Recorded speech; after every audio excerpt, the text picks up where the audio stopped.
მადლობა. მადლობთ ბატონო გია, ბატონი პაატა კუჟინაძე, ფრაქცია კონსერვატორების სახელით.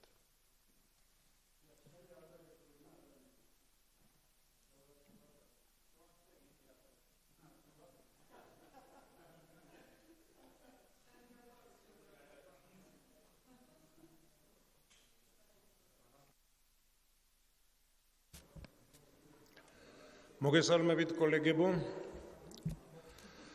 ამ კანონთან დაკავშირებით ან საუბარია სხვა თემაზე, ან უმეტეს შემთხვევაში არის უზუსტობა და არასწორი გამონათქვამები.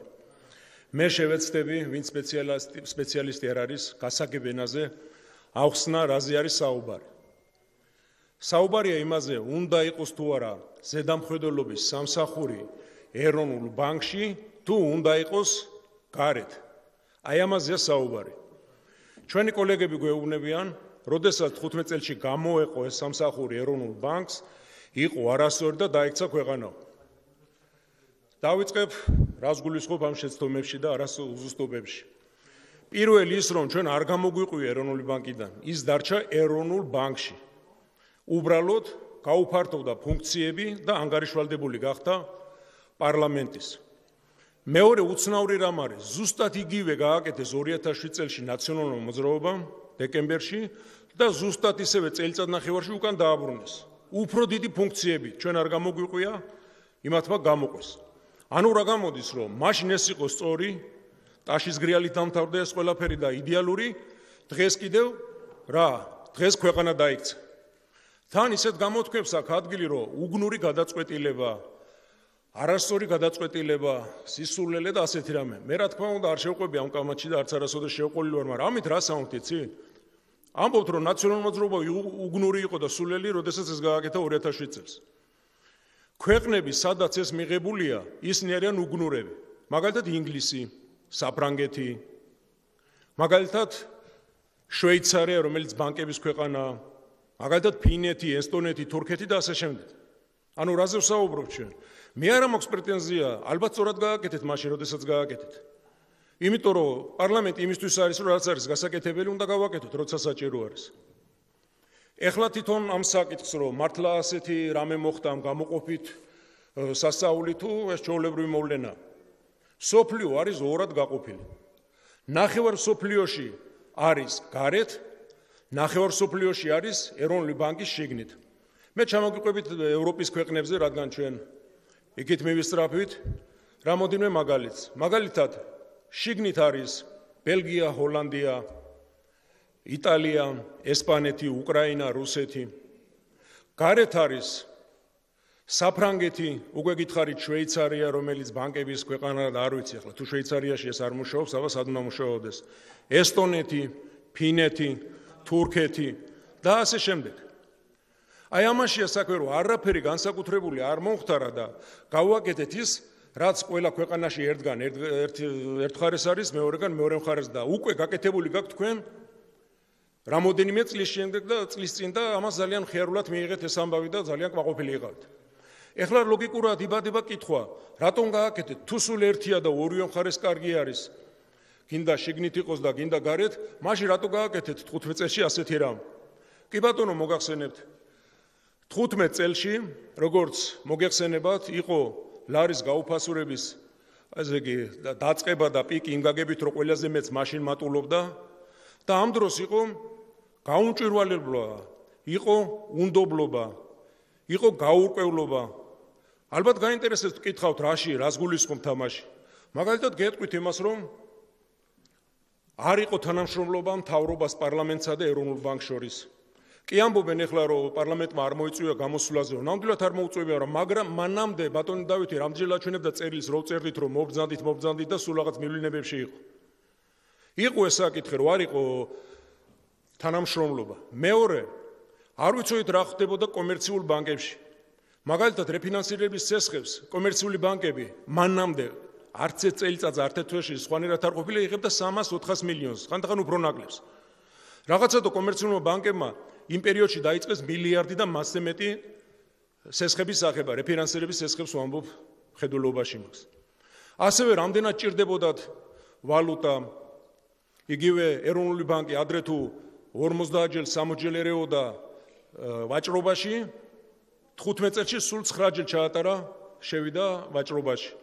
ასევე მინდა მოგახსენოთ რეზერვების ხარჯვასთან დაკავშირებით, გაგიკვირდებათ, რომ ნაციონალურმა მოძრაობა ბოლოს იძახოდა, რომ რეზერვები არ დახარჯოთ, თავიდან წინადადება შემოიტანეს 3 ფრაქციის ხელმძღვანელის ხელმოწერით 24 პუნქტიანი გეგმა, სადაც კატეგორიულად მოითხოვდნენ რეზერვების დახარჯვას. და იმათაც არაფერი პასუხი არ უთხრეს ეროვნული ბანკიდან. ამიტომ ჩვენ რა გავაკეთეთ? ელემენტარულად, ძირითადი მიზანი რამ იყო? რომ ზედამხედველობის სამსახური ანგარიშვალდებული გახდა პარლამენტთან. რო გწოდნოდა რა ხდება იქ და მარტო პარლამენტის კი არა, საზოგადოების და ქვეყნის ცნობისმოყვარეობა თუ ინტერესი დაგვეკმაყოფილებია. ეს იყო და ეს. შემდეგ მოხდა რაც მოხდა, საკონსტიტუციო სასამართლომ შეაჩერა მუხლები და წელიწადნახევარი ვართ გამოკიდებული ამ სიტუაციაში. მე იმასაც გეტყვით, რომ რაღაცა თუ საკონსტიტუციო სასამართლოს 2007 წელს როცა გამოიყო, არ შეუჩერებია არაფერი, მაგრამ აქ სწორი ითქვა. კი ბატონო, ჩვენ არ ვკამათობთ, რაც მიიღო ვემორჩილებით, მაგრამ თვითონ ის ფაქტი, რომ საკონსტიტუციო სასამართლომ სწორი იყო თუ არასწორი იყო, მიიღო, ჩვენ ხო ვემორჩილებით. აქ ითქვა, რომ სავალუტო ფონდმა ეს თქვა ევროპულმა სასამართლომ. საქმეც მაგაში, რომ ჩვენ პატივს ვცემთ ინსტიტუტებს. ჩვენ პატივს ვცემთ ყველაფერს, თქვენ დროს ვინ გაბედავდა საკონსტიტუციო სასამართლოს რომ დახვრიტავდნენ იქ. რაზე იყო საუბარი? ზუსტად მაგაშია წინსვლა, რომ ამ ინსტიტუტები ამუშავდა და საქმეს აკეთებს. ახლა მეორე კითხვა ისმება ლოგიკური, ალბათ მოსახლეობასაც და კოლეგებსაც, ვინც ამ საქმეში არ არის ჩართული. კი მაგ გამოყოფა გავიგეთ, რატომ იყო და ახლა რატომ ვაერთებთ? ელემენტარული მიზეზი აქაც რაიმე განსაკუთრებული არაფერი არ არის. საქმე იმაშია, რომ ჩვენ არ შეგვიძლია ასე ჰაერში გამოკიდებული ვიყოთ მუდმივად, ბოლო არ უჩანს საკონსტიტუციო სასამართლოს გადაწყვეტილების მიღებას და რას გადაწყვეტილებას მიიღებს, ისიც არ ვიცით. ამავე დროს ცალსახად გაუმჯობესდა თანამშრომლობა ეროვნული ბანკის მთავრობასთანაც და პარლამენტთანაც. აგერ ბრძანდება ბატონი მურთაზი 3 თვეა მუშაობს და მე მგონი მე-4-ით არის პარლამენტში და კომიტეტებში კიდევ. ეს კანონიც, რომელიც ახლა შემოვიდა მთავრობის და ეროვნული ბანკის ერთობლივი მოხსენებლები არიან. ამიტომ ეს საკითხი მოიხსნა და პლუს საკონსტიტუციიდან არ ვიცით რა იქნება. გვეუბნებიან საერთაშორისო, ახლა ცოტა სხვანაირად წაიყვანეს საუბარი, მაგრამ ის საერთაშორისო სავალუტო ფონდია თუ სხვა ფონდები თუ ადგილობრივი სიტუაცია გვეუბნება, რომ არ შეიძლება ასე რომ გაგრძელდეს. იმიტომ რომ ზედამხედველობის სამსახურს აქვს ძალიან ბევრი საქმე გასაკეთებელი.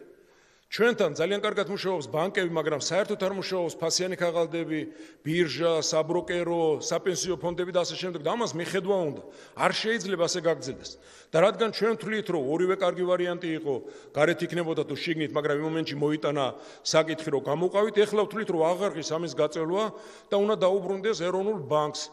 უნდა დაუბრუნდეს თუნდაც იმიტომ, რომ სავალუტო ფონდთან ერთად მთავრობას და ბანკს, ეროვნულ ბანკს აქვს გეგმები, როგორ განავითაროს ეს დარგი, კერძოდ საფინანსო სექტორი.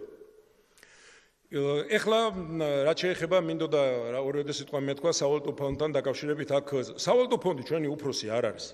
სავალუტო ფონდი არის პრესტიჟული ორგანიზაცია, რომელთანაც თანამშრომლობა არის ჩვენთვის ძალიან მნიშვნელოვანი და აუცილებელი. და ის ყოველთვის აძლევს რეკომენდაციებს ყველა ქვეყანას და მათ შორის საქართველოსაც. ნახეთ რეკომენდაციები და უამრავეს აღმოაჩენთ, მარტო იმას კი არა, რომ ბანკში და რაღაც აქეთ იყოს ეს ზედამხედველობა თუ იქით იყოს. მაგალითად ეწერა, რომ გადასახადები მოუმატეთ. მაგალითად იყო, რომ მიმდინარე ხარჯები დატოვეთ ერთ დონეზე აღარ მოუმატოთ. იყო ბიუჯეტის დეფიციტთან საკითხი, უამრავ რეკომენდაციებს იძლევა. შემდეგ რა ხდება? შემდეგ იწყება მოლაპარაკებები და ამ მოლაპარაკებების შედეგად შეიძლება რაღაც პუნქტები ამოუვარდეს, შეიძლება რაღაც დაემატოს და ხდება შეთანხმება.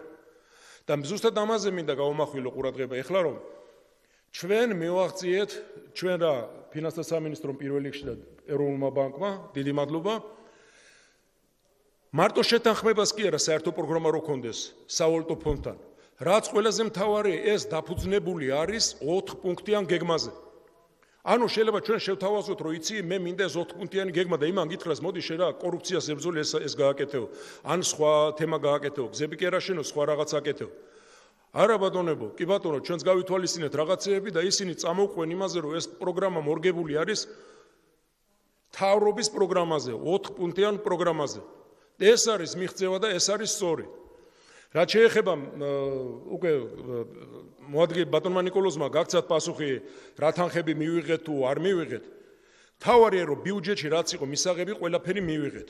ეხლაც 280-ზე რომ არის ლაპარაკი, 280 მილიონი ეს ბიუჯეტში არ მიდის. ეს არის სარეზერვო ბანკის სარეზერვო ფონდში უნდა დაიდოს და ჩემთვის ეს კი არ არის მნიშვნელოვანი, ესეც მნიშვნელოვანია.